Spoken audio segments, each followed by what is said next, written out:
오직 너희를 부르신 거룩한 이처럼 너희도 모든 행실에 거룩한 자가 되라. 기록되었으되 내가 거룩하니 너희도 거룩할지어다 하셨느니라. 네, 오늘은 거룩한 성결교회라는 제목으로 함께 말씀 나눕니다. 제가 목회하면서 자주 듣던 질문 중에 하나가 있는데요. 그건 바로 성결교회는 다른 교회와 뭐가 다릅니까? 라는 질문이었습니다. 저는 오히려 그 질문을 춘천 와서 잘 안 듣는 것 같아요. 영남 지역에서 목회할 때는 참 많이 들었던 질문입니다. 참고로 말씀드리면 영남 지역에는, 특별히 제가 있었던 그 지역은 감리교, 침례교, 성결교는 거의 없고 대부분 장로교회였습니다. 이제 합동 측 반, 통합 측 반. 그래서 이렇게 연합으로 뭘 회의할 때 가보면 통합 측 목사님들이 이만큼, 합동 측 목사님들이 이만큼, 성결교 1명, 감리교 1명, 침례교 1명. 그래서 우리는 굳이 그렇게 안 해도 되는데 감리교 목사님하고 저 구석 테이블에서 잘들 해봐라 했던 기억이 납니다. 그 보낸 사람은 없는데 우리끼리 거기 가서 친하게 지냈습니다. 근데 반면 춘천에 오니까 우리 감리교회 목사님들이 참 훌륭하게 또 많으시고 상대적으로 전국에 비해서는 장로교회 목사님들이 좀 적은 것을 보게 됩니다. 지역적 차이가 분명히 있어요. 하지만 전국을 놓고 본다면 단연 장로교회 신조들이 훨씬 많죠. 규모를 놓고 본다면 장로교회 분들이 참 많으시고요. 최근에 이제 순복음도 많아지고 또 우리 감리교 분들도 참 많습니다. 근데 이제 오해하시는 분들은 왜 그렇게 개신교는 교파가 많으냐, 왜 그렇게 싸워서 갈렸냐, 좀 친하게 지내지, 이런 분들이 있는데 우리 신앙을 갖고 계신 분들 중에도 오해를 하시더라고요. 여러분, 우리는 장로교회와 싸운 적이 없습니다. 또 감리교회와 싸워서 갈린 역사가 없습니다. 그것은 우리의 선교 역사 속에서 하나씩 이렇게 감리교 선교사님이 와서 세운 교회는 감리교회가 된 거고요. 장로교 선교사님이 와서 세운 교회 장로교회가 된 것뿐입니다. 우리가 싸운 게 아니에요. 그리고 또 하나, 제가 옛날 얘기인데 제가 전도사 처음 됐을 때 우리 그 할아버지 원로 목사님이 설교하시면서 그런 말씀을 하시더라고요. 물론 이제 우리 성결교회를 어떤 좀 자부심 있게 얘기하시려고 한 건데, 장로교회는 장로가 주인이고 감리교회는 감독이 주인인데 우리 성결교회는 성결을 내세웠으니 제일 훌륭하다. 마음은 시원한데 사실이 아닙니다. 정확한 얘기가 아니에요. 그래서 저런 걸 이렇게 당당하게 말씀하실 수 있지, 하여튼 용기가 부러웠던 적은 있습니다. 다만 이렇게 교단과 이름이 다른 것에 대해 우리가 어떤 정체성이나 이런 것들은 지금 같은 개교회주의가 강력할 때는 사실은 교단 간의 차이는 별로 드러나지 않습니다. 제가 그런 질문을 받았을 때는 대개 그런 질문하시는 분들은 성결교회가 어떻게 다릅니까 하는 분들은 내가 이 교회 다녀도 되겠습니까? 뭐 이런 질문이거든요. 그래서 신앙생활 하시면서 다른 거 거의 찾지 못하실 겁니다. 그 대신 비슷한 거 찾는다 생각하고 예배드리고 신앙생활, 교회생활 하시다 보면 전혀 차이가 없는 걸 아실 겁니다. 제가 이런 얘기 많이 했어요. 다만 알아야 될 건 있겠죠. 우리가 오해하면 안 되는 게, 원래 그 이름만 봐도 추구하는 지향점이라든가 혹은 그 교회가 무엇을 중요하게 여기는가는 알 수 있는데 그걸 또 정확히 알아야 됩니다. 예를 들면 여러분 장로교회라고 썼는데 아마 조금 눈치 빠른 분들은 그 밑에 영어로 이제 교회 이름 쓴 걸 보실 거예요. 근데 영어로 장로는 엘더입니다. 그런데 엘더 처치라고 쓰지 않아요. 거기엔 프레스비테리안 처치 이렇게 씁니다. 설교 때 영어를 얘기하면 갑자기 분위기가 좀 싸한 느낌이 있어요. 그냥 그러려니 하시면 되겠습니다. 근데 이 프레스비테리안이라고 하는 말은 그 자체가 프레스비라고 하는 히라보에서 온 건데요. 이거는 성숙한, 또 훨씬 연륜이 있고 성장한, 이런 뜻입니다. 그래서 오히려 장로보단 원로 쪽에 가까운 뜻을 가지고 있는데요. 그래서 프레스비테리안 처치라고 하는 것은 하나님의 성령으로, 말씀으로 성숙한 사람들의 모임이란 뜻이에요. 어떤 장로의 직제를 뜻하는 단어로 사용되긴 하지만 이제는 시간이 지나서, 그러나 직분을 가지고 뭐 장로 거다 혹은 장로가 대표다 이렇게 하는 것은 그 이름 자체에 대한 오해에서 빚어진 겁니다. 침례교를 우리가 베프티스트 철치라고 하는 것은 침례의 의미를 우리가 좀 알아야죠. 그것은 세례주는 형식에만 국한된 게 아니라 침례를 통해서 온전한 인생의 변화가 있다고 생각하기 때문에 침례를 통한 변화 그리고 온전한 그리스도인을 추구하는 교회가 바로 침례 교회입니다. 중요한 건 이제 감리교회인데요. 여러분, 감리교회는 그 영어 이름이 뭘까요? 혹시 아시는 분 계실까요? 영어 이름은 메소디스트 철치입니다. 나중에 이제 한번 보세요. 감리교회 간판을 이렇게 보시면 그 밑에 영어로 써 있는 게 이제 그렇게 써 있습니다. 메소디스트. 이게 무슨 뜻일까? 이게 상당히 중요한 거죠. 사실은 감독이라고 하는 이름은 감독은 어깨너머로 본다는 뜻의 에피스코폴이라는 단어가 있는데요. 그 단어가 붙기도 하고 떨어지기도 하는데 어깨너머로 보면서 감독한다 이런 뜻이에요. 그러나 한국 교회는 이 에피스코폴이 떨어진 소위 말해 메소디스트 철치의 전통을 이어받고 있습니다. 자, 여기에 대해 설명을 해야 되는데 우리가 잘 아는 존 웨슬레 목사님이 나옵니다. 이 존 웨슬레 목사님은 아주 좋은 집안에서 태어나서 17살에 옥스퍼드에 들어갑니다. 거기서 공부했는데요. 하나님의 은혜를 경험한 이후에는 1729년이거든요. 옛날 얘기입니다. 이때 이 옥스퍼드 학교 안에서 학생들을 모아서 이 경건한 모임을 만들어요. 그게 바로 홀리 클럽이라는 제목의 모임입니다. 당시의 영국이 어땠냐 하면 영적으로 타락하고 또 이 문화적으로 방탕한 사회였던 거예요.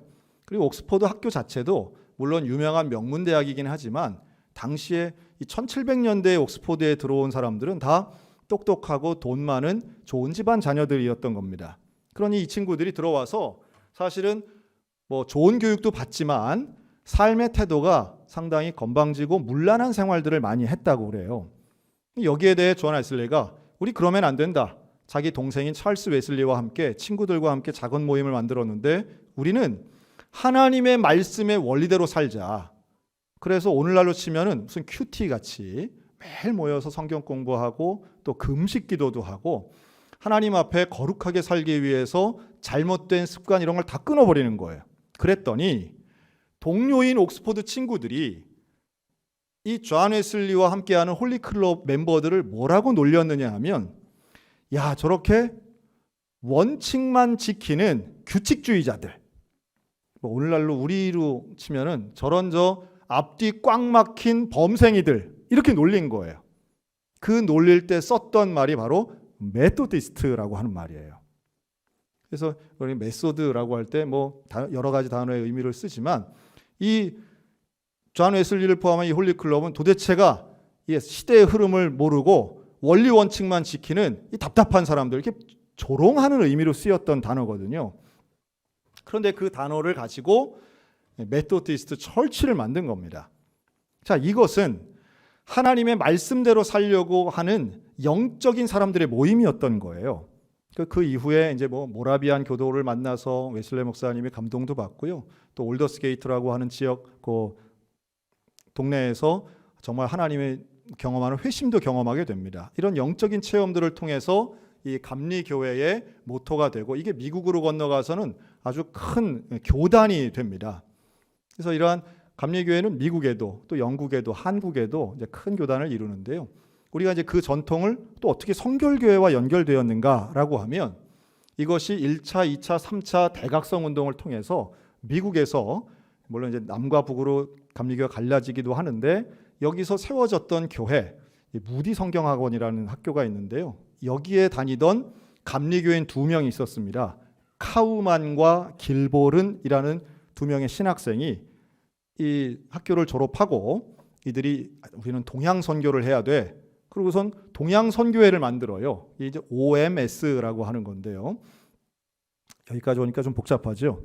그런데 이 카우만 길보른이 그래서 일본으로 직접 옵니다.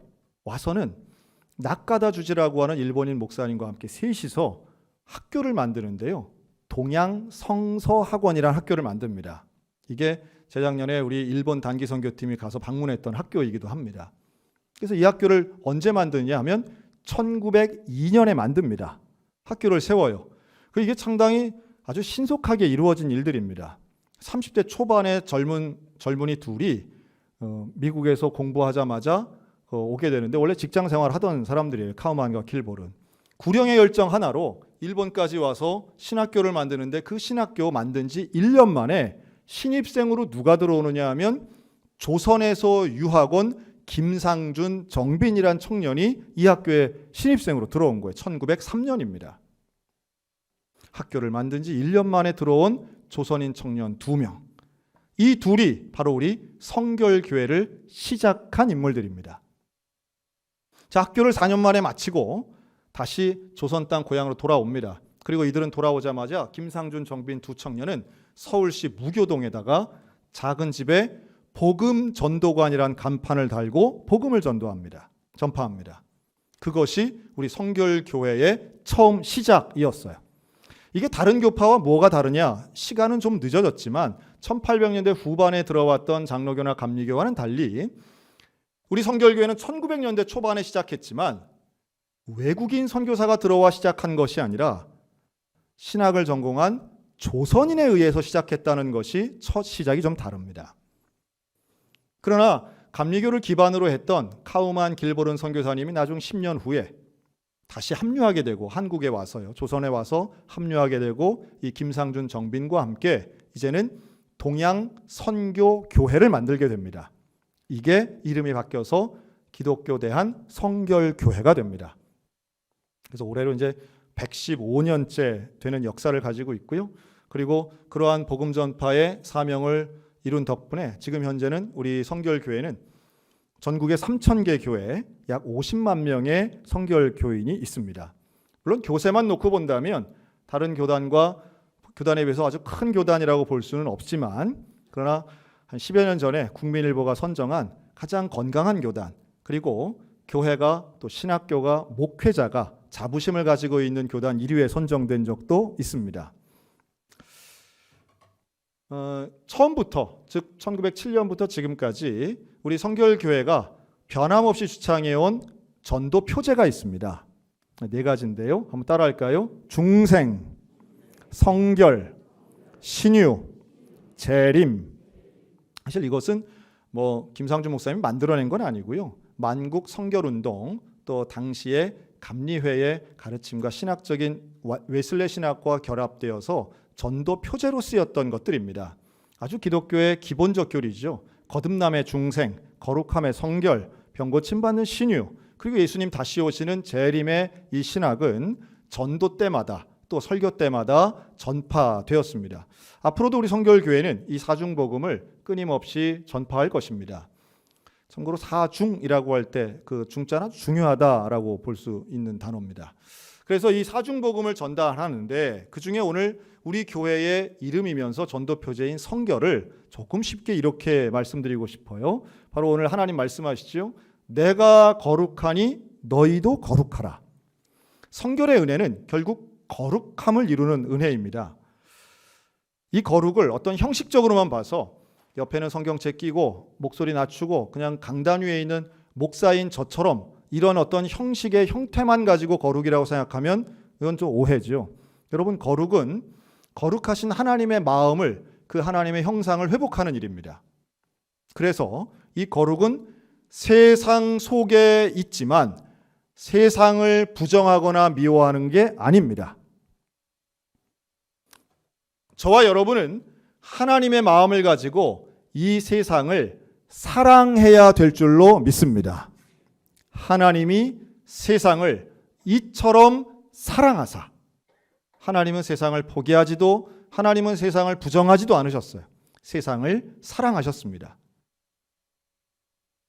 부패하고 죄악 많은 이 속세를 떠나야 된다고 생각하는 게 아니에요.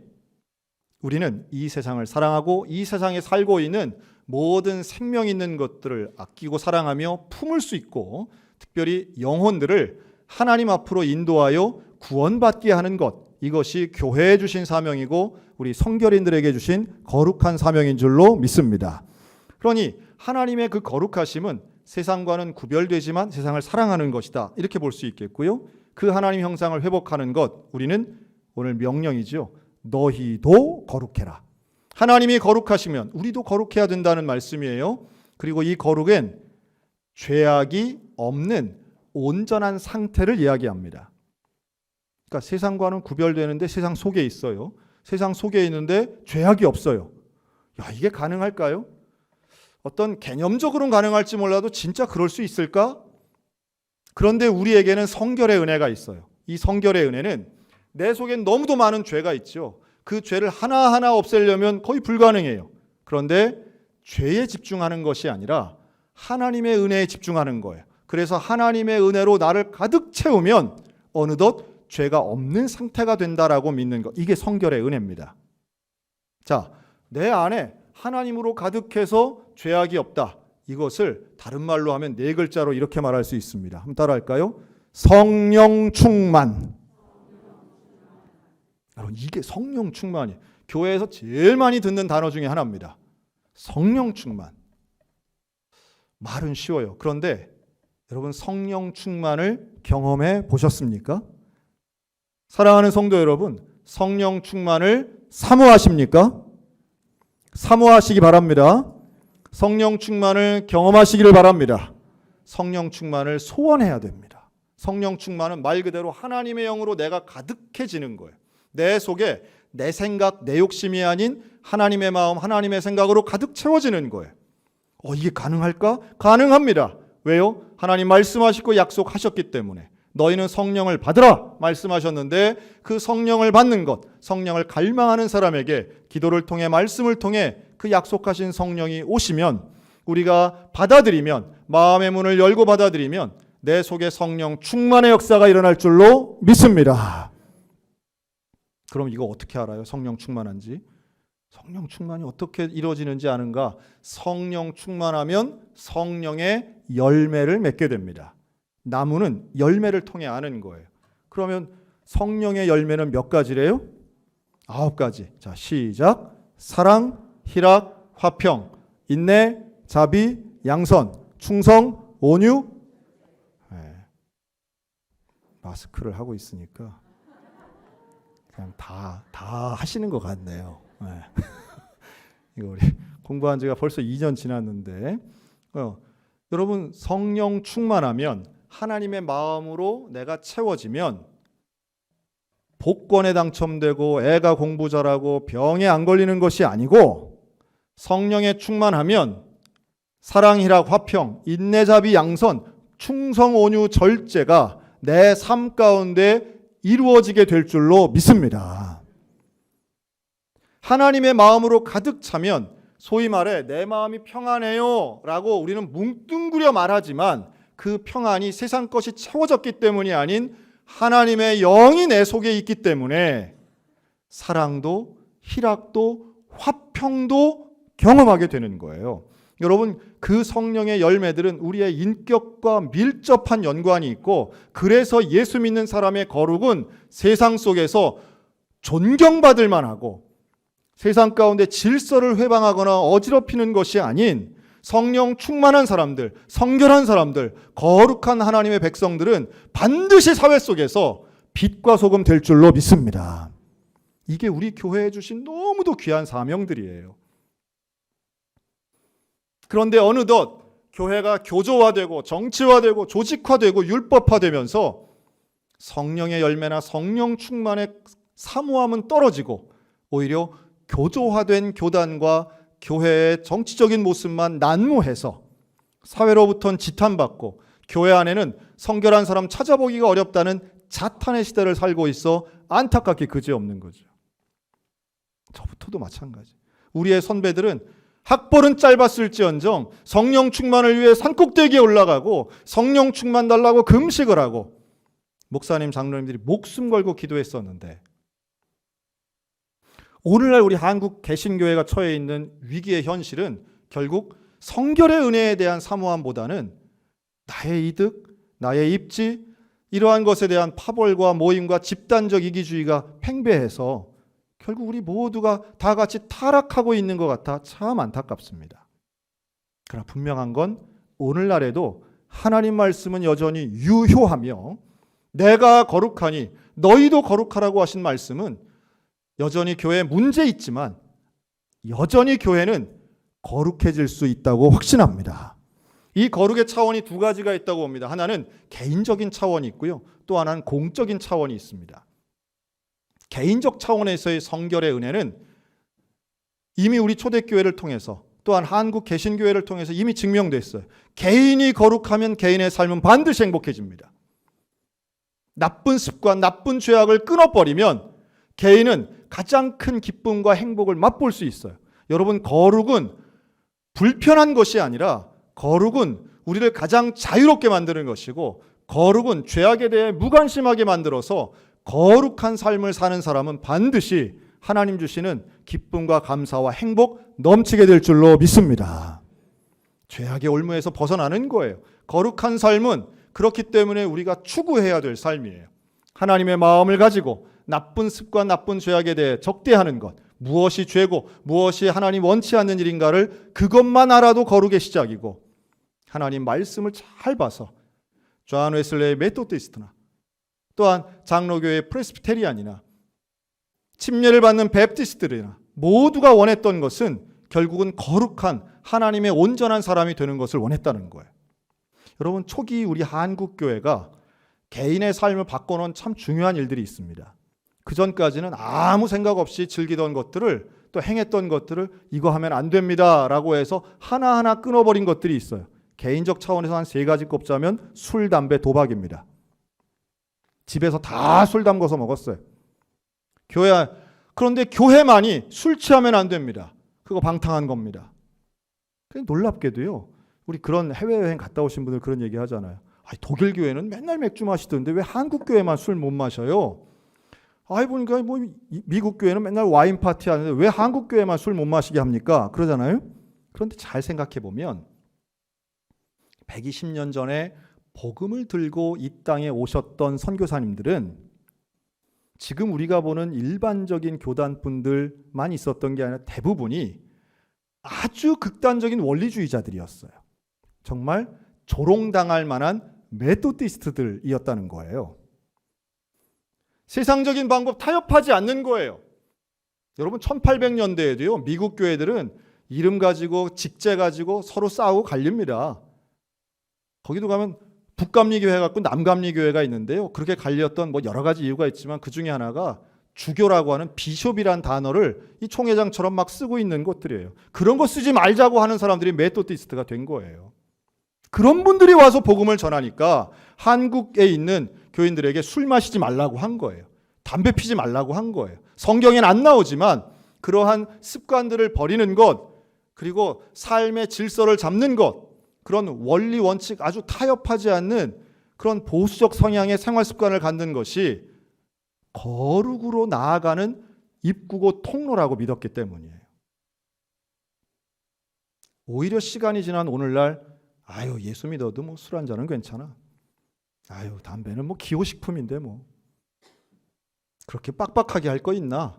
뭐 율법적으로 살 게 뭐 있나? 오히려 지금 우리가 그걸 가지고 타협을 하는 것이지, 맨 처음 이 땅에 조선 땅에 복음을 전했던 선교사님들은 그 누구와도 타협하지 않았던 분들이라는 건 명확합니다. 그리고 바로 그러한 엘리트 정신을 가지고 있던 영적 엘리트들이 들어와서 이 사회를 바꿔놓습니다. 축첩제도가 사라지고요, 중원제도도 사라집니다. 또한 철저한 계급사회 봉건주의 시대에 살았던 우리 조선이 개화기를 거쳐서 변화될 때에 한국 교회가 했던 깨달음과 선포는 분명히 큰 역할들이 있었습니다. 조금 다른 얘기 한번 할까요? 저는 하여튼 일관되게 앞으로 이제 담배는 이 사회에서 확실히 퇴출된 것 같으니까요, 저는 술 이야기는 좀 계속 하려고 합니다. 저는 좀 불행한 사람, 이 시대에 좀 제일 불행한 사람 중에 그룹이 술 마시지 않으면 본인의 감정을 말할 수 없는 사람이 제일 불행한 인생 산다고 저는 봅니다. 그러니까 술을 마셔야만 사랑합니다, 좋아합니다, 혹은 내가 이래서 외롭습니다, 내가 이래서 참 힘들어요, 나는 이게 두려워요, 혹은 나는 이것 때문에 마음이 힘들었어요 라는 말을 술 취하지 않으면 못하는 사람들이 의외로 많습니다. 그런데 반면 그런 분들은 또 술에 취하면 그런 말을 술술술 해요. 입이 삐뚤어지면서. 여러분, 그때 누가 제일 불행할까요? 그 말을 듣는 가장 가까이에 있는 사람들이 불행한 겁니다. 특히 가족들. 정말 그 말을 들어야 하는데 들어야 할 말을 술 취중에 들으면 여러분 술 취한 사람 말은 믿어지든가요? 안 믿어지든가요? 안 믿어지는 거예요. 그건 신뢰도가 없어요. 술주정일 뿐이에요. 본인에겐 진심이고 그것이 용기를 담아서 하는 술김에 술의 힘을 빌려 하는 말이라 할지라도 저는 술을 마시면 거룩과 술이 얼마나 관계가 있냐라고 하면 저는 그 깊은 관계가 있다고 보지는 않지만 명확한 건 이거예요. 술 취한 사람은 거룩한 일을 못합니다. 술 취한 사람은 거룩한 일을 하질 못해요. 술 안 마신다고 다 거룩한 건 아니에요. 술 안 마시는 나쁜 놈은 더 많아요. 하지만 술 취함 가운데에서 행해지는 일들은 관계를 파괴하고 스스로를 무너뜨리고 불행한 대로 가는 거예요. 죄악을 더 심각하게 만듭니다. 여러분, 술의 유혹을 이겨내는 우리 사랑하는 성결교인들 되었으면 좋겠습니다. 술 취함의 미혹에서 벗어나셨으면 좋겠어요. 제가 우리 교단에서 만든 그 날마다 말씀 따라 영상에도 잠깐 말씀드렸지만 여러분, 약주는 있습니까? 없습니까? 없습니다. 약주는 없습니다. 뱀을 넣거나 산삼을 넣거나 암만 좋은 걸 넣어도 술은 술일 뿐입니다. 술의 해로움은 직접적인 어떤 문제라기보다는 중독성에 있고요. 우리가 판단하지 못하게 만드는 중추신경계를 마비시키는 것이 무서운 거예요. 그리고 그것이 우리의 영적 생활에도 분명히 마이너스가 됩니다. 제 아무리 술을 허용하는 성공회, 카톨릭 또 다른 종파가 있다 할지라도 그분들 중에도 경건생활 하시는 분들은 술을 마시지 않습니다. 그러니 우리에게는 죄냐 아니냐를 따지기보다 거룩이냐 아니냐를 따지는 수준이 되었으면 좋겠어요. 술 마시는 게 죄냐 이렇게 따지는 것이 아니라 이것이 나의 거룩하고 성결한 삶에 얼마나 도움이 되겠는가. 이걸 마심으로 얻는 행복보다 마시지 않음으로 얻는 행복이 훨씬 크다는 걸 깨달았으면 좋겠습니다. 돈도 마찬가지예요. 여러분, 돈은 필요한 것이지만 우상이 될 때 우리는 결국은 불행한 삶을 살게 되는 겁니다. 여러분, 이 참된 진리, 하나님의 말씀을 통해서 세속적인 가치와는 타협하지 않으며 하나님으로 채워질 수 있는 성령 충만을 통해 거룩하고 성결한 삶이 분명히 개인에게는 행복을 주고요. 사회적으로는 더 나은 나라를 분명히 만든다는 확신이 있습니다. 왜요? 하나님 그렇게 말씀하셨기 때문에. 또한 역사를 봐도 마찬가지. 초기 우리 개신교는 분명히 이런 능력이 있었습니다. 1901년도에 황해감사에 윤덕영이라는 사람이 황해감사가 되었습니다. 그런데 이 사람은 소위 말한 탐관오리였어요. 그래서 사람들에게 무거운 세금을 매기고 그 가난한 사람들의 백성 재산을 막 수탈해 가는 거예요. 근데 여기에 대해 항의했던 사람들이 있었습니다. 바로 예수교인들이었습니다. 기독교인이었던 거죠. 그런데 무조건 항의한 것도 아니에요. 무슨 힘으로, 무슨 폭력으로 쓴 것이 아니라 조목조목 이 황해감사의 잘못된 것을 따지고 이걸 상소합니다. 그래서 결과적으로는 이 윤덕영 감사가 해직돼 버려요. 아주 이례적인 사건이 벌어진 겁니다. 백성들의 항의와 고소로 감사가 잘렸어요. 그랬더니 어떤 일이 벌어지느냐 하면 그 다음 후임이 와야 되는데 아무도 안 오려고 하는 거예요. 안 가려는 이유가 그 동네는 까다로운 사람들이 있어가지고 그 감사에서 내가 좀 이렇게 얻어내야 되는데 그거 못한다고 아무도 안 가려는 거예요. 증거가 뭐냐 하면 당시에 대한회보에 이런 사설이 실립니다. 예수교 신자들은 하나님을 공경하고 이웃을 사랑하는 종교로서 예수교인 때문에 감사에 부임을 못한다는 것은 말도 안 되는 이야기다. 그건 이미 본인이 탐관오리임을 증명하는 것이다. 여러분, 초기에 성결하게 살고 죄를 짓지 않고 하나님 말씀대로 살려고 했던 초기 그리스도인들은 숫자는 적었지만 얼마나 큰 영향력이 있었는지 몰라요. 이들은 깨닫고 믿고 행했습니다. 깨닫는 것도 참 중요합니다. 무턱대고 믿는 게 아니에요. 내 삶의 자리에서 또한 지금 이 시대에 가장 중요한 가치가 무엇인가를 깨닫고 잘못된 것과 그렇지 않은 것을 분별하는 지혜와 능력과 하나님의 말씀의 기준이 있었다는 거죠. 오늘 우리들도 마찬가지입니다. 오늘 우리의 삶에 과연 이 시대의 개신교회가 존경받지 못하고 무시당하는 근본적 이유가 어디 있는가? 외부에 있는 것이 아니라 바로 우리들 자신에게 있다는 것을 알아야 되겠죠. 우리가 과연 선배들과 같이 성결의 은혜, 거룩함의 가치를 쫓고 있는가? 아니면 세속적 가치를 따르면서 말로만 성결을 이야기하는가? 목사인 저부터 회개해야 되겠죠. 그리고 우리 모두에게 여전히 하나님이 주시는 은혜와 명령은 동일하다고 믿습니다. 베드로전서에 쓰여 있는 것이나 오늘 우리에게 하신 하나님 말씀이 여전히 동일합니다. 너희는 하나님의 마음을 품고 내가 거룩하니 너희도 거룩하라.